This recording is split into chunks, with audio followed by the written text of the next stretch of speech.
Buongiorno, Steph. Good morning. How's it going this Buongiorno. Sunday morning? You good? All good, fella. All good. Yeah. We got a win. We got a Yeah, I win. know. 3 points in the bag. Not what that 3 feels points in. like, mate.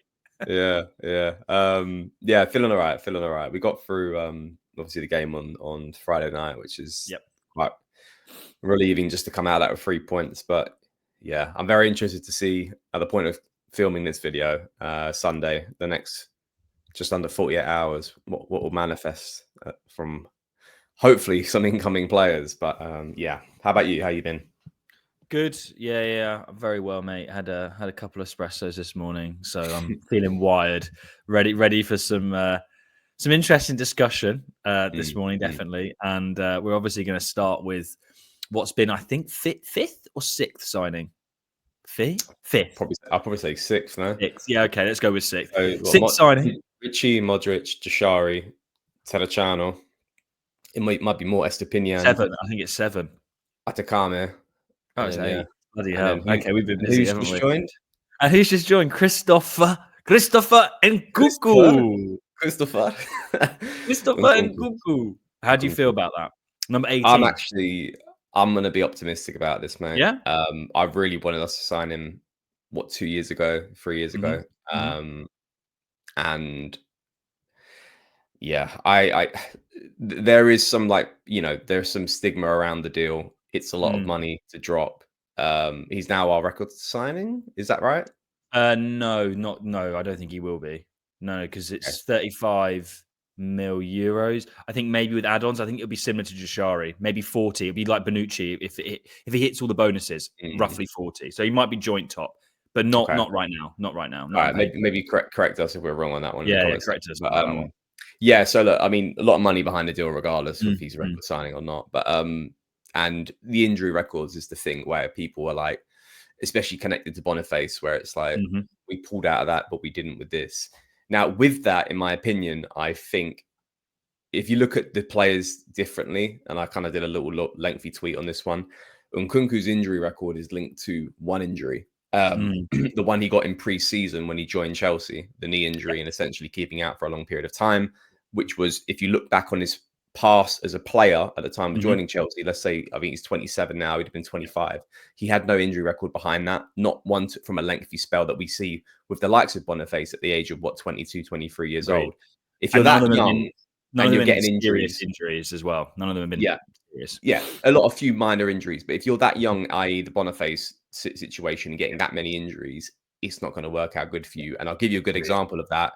Alex Pato, who was obviously with us, getting quite a few injuries at that time, and he just crumbled as a player. And I mean, Christ, Boniface's knee. But then back to Nkunku, his injuries, one major one, and I think off the back of that and the Chelsea situation, they rushed him back too soon in Mm. the season, and then he got recurring injuries. And if you look at last season as an individual, and everyone says, "Oh, he's missed 50 games over 2 seasons," well, hold on, how many games did he miss last season? Not the season before, which is inclusive of the big injury. Taking that, I mean, last season I think he missed 6 games. So you're kind of looking at to a two season period and being very biased to one season and the Yeah. other.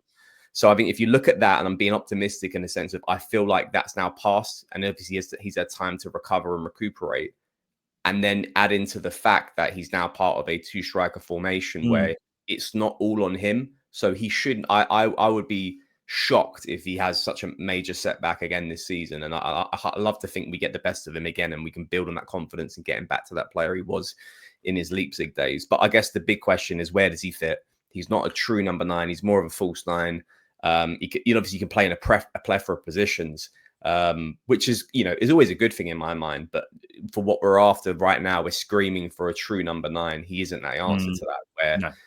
we could get that solution at the end of this market, but I'm trying to be optimistic what he can bring, and like to think that he could be someone very much like Lookman in the league, where he can play in between the lines, very trickery in between centre backs, and quite weaves his way between defenders, and equally gets some good goals and assists. And yeah, quite keen to see how that plays out. But what do you think of the deal? Yeah, I don't think too differently to you, mate, actually. I think my initial reaction was more on the why are we signing him, not I don't like Mm. this player type vibe. It's not Mhm. like oh shit, why are we signing him? He's not good enough. It's why are we signing him? Like you just said, where does he fit? What formation is Allegri actually going to be landing on? But as a player, just want to touch on quickly on my end. I think he's incredibly talented. And the injury record that you focused on at the start, I agree. If I looked in detail, none of them are serious. Nothing's like an ACL he's experienced. They've been bad ones, but it was only that one. And that's understandable how he then was affected with his game time. If you think he was a bit like Pulisic in the sense he was in and out of the side as well, that was the biggest. That was the biggest thing. But focusing on last season, he's been fit and ready. He played in the Club World Cup. He's been available to Chelsea. So I've got no real concerns on his injuries, to be perfectly frank with you. He's in the prime of his career, and we can just hope that the AC Chelsea carries on in terms of at least he falls on the sort of Pulisic and maybe Tomori early days side of the coin rather than the maybe Loftus-Cheek.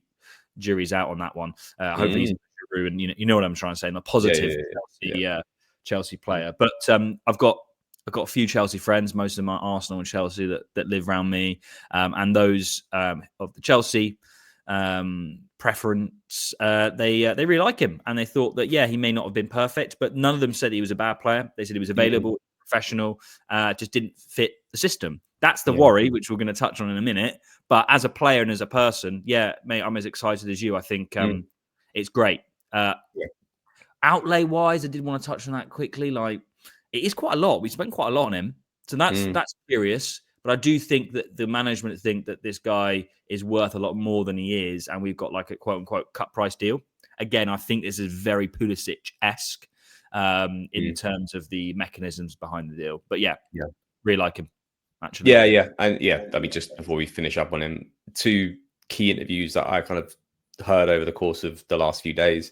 Tade mentions obviously pre-game against Lecce, saying about Nkunku, this deal wouldn't have been available a couple of weeks ago, as in the money involved. And obviously, you've mentioned AC opportunity a fair amount, and with a lot of business still to do towards the end of the market, it clearly goes to show that we are going down the opportunistic route, and Chelsea had a higher price tag for him perhaps 2-3 weeks ago, maybe around 60 mil with what they invested initially.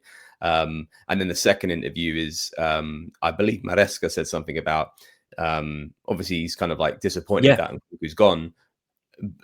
But the question wasn't so much on his quality, it was the fact that he got injured and they signed Cole Palmer, who absolutely blew up, and they play essentially in a similar position